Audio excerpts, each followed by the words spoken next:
This is CSI Today. Today!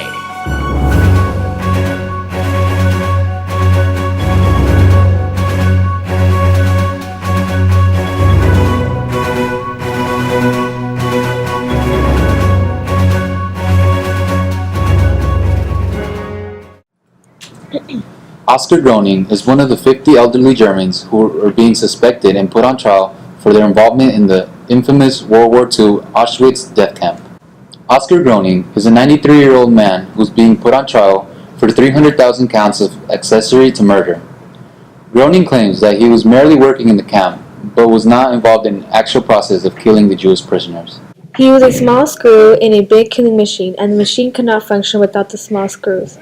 He claims to be only been a bookkeeper at the extermination camp, but was later found to have been a guard due to old records. In March of 2011, Groening's dark past was uncovered by a group that was dedicated to bring Nazis to justice. 8 survivors of Auschwitz were brought in to testify against Groening, one of whom was Eva Kor. Kor has forgiven the ex-guard and for a brief moment embraced him in court. It is an act of self-healing, self-liberation, and self-empowerment, she said. Kor is a Holocaust survivor. She stated in her blog she wanted to see what might happen when a Holocaust victim and a perpetrator shook hands. On Thursday, she met Groening, who took part in the atrocities in the Nazi death camp Auschwitz.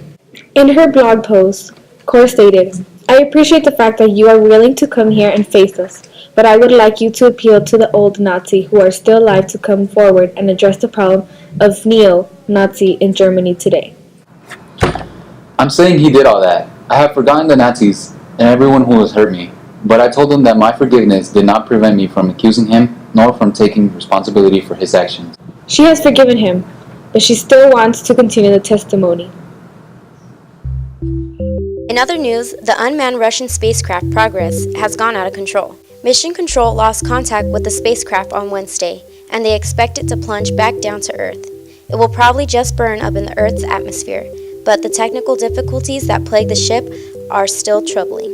Progress was en route to the International Space Station when things went south. NASA says that it carried 1,940 pounds of propellant, 110 pounds of oxygen, 926 pounds of water, and 3,128 pounds of spare parts, supplies, scientific experiment hardware. NASA also says that none of Progress's cargo was very important for the U.S. portion of the space station, and that the U.S. astronauts still have enough supplies and rations to last for months. Progress's mission control is still trying to make contact and save the vessel, but there doesn't seem to be much hope for that plan working. The spacecraft is expected to burn in the atmosphere around May 5th, so be on the lookout for space debris. In recent news, Baltimore has been hit by violent protesters and has left the city in great chaos. Footage has been caught of protesters vandalizing a police car, looting stores, burning store fronts, and hurling rocks at policemen. According to USA Today, about 20 businesses and 144 cars burned as the mayhem spilled into Tuesday's early hours. From 1 a.m. to 5 a.m., the city's Office of Emergency Management reported 10 major blazes. Police said more than 200 people were arrested on the following Monday's riots. More than 20 police officers were injured, and 6 of them were left in critical condition.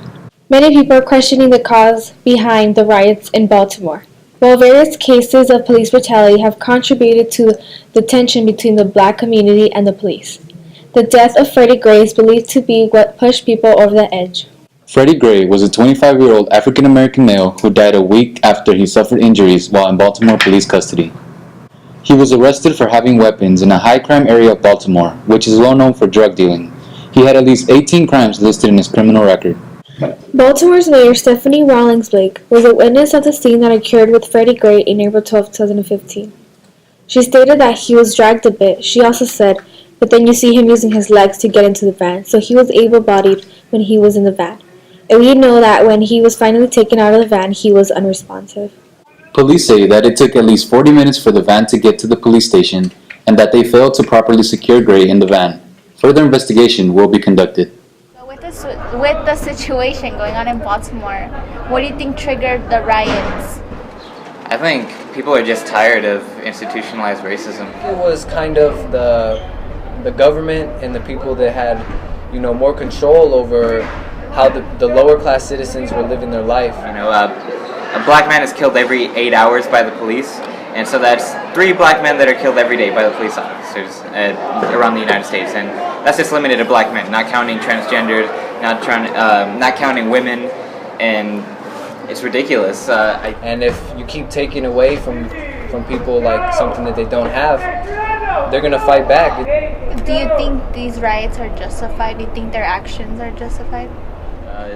People are just tired of the U.S. and the media sort of just doing this. I honestly do believe that they are justified because, you know, these people have been living in the situations for a long time, and you know, they try to use their words to you know, deal with the problems, but if it doesn't work, then are you going to keep talking? If it's not working, sometimes you have to take a stand. There's a lot of peaceful protest that isn't taken seriously. The National Guard gets called out to just shut down these people that aren't doing anything and attack them. So I think anything the media says about thugs doing raids on Baltimore, it's another way of saying the N-word, and it's messed up, man. Jeb Bush, current presidential candidate and governor of Florida, is pushing for Puerto Rico to become a state. He's known for being the son of former President George H.W. Bush and brother of President George W. Bush. According to a vote in November 2012, Puerto Rico favored possible statehood. Congress still has not considered this matter and said that $2.5 million will go towards an official voting process. Puerto Rico as an American state can be beneficial as it would give it a right to choose which laws, such as minimum wage, would apply to them. They would be able to sign treaties, control migration, and would be given full voting rights. However, there would be repercussions. For example, if Puerto Rico were to become a state, federal programs would require more funding. The U.S. Government Accountability Office stated that in 2010, actual federal Medicare spending in Puerto Rico reached $4.5 billion. If Puerto Rico were a state in that time, federal spending would have raised to $6 billion. While he may have a variety of motives to turn Puerto Rico into a state, the main reason people speculate the purpose behind his proposition is to win votes from America's Latino demographic.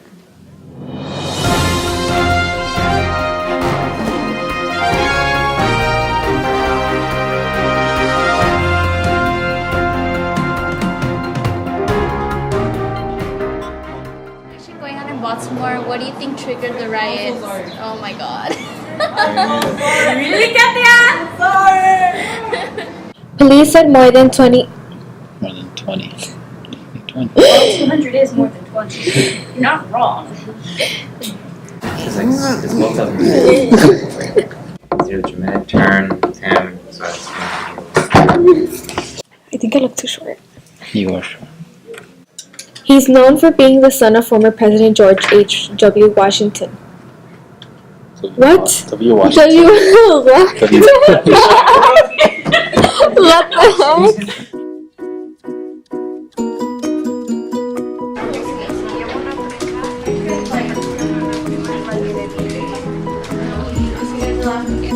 Here in CSI Today, we work really hard.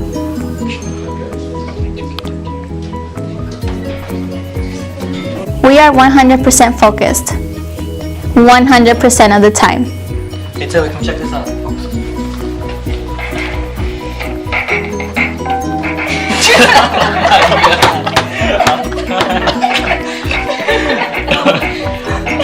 We use today sophisticated technology.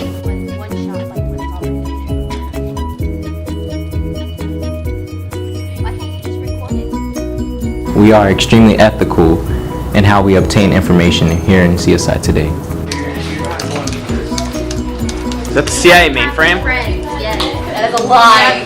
I'm hacking. I'm hacking the CIA right now. I can be your friend if you want. To where? Oh my god. We're really like a family here at CSI Today.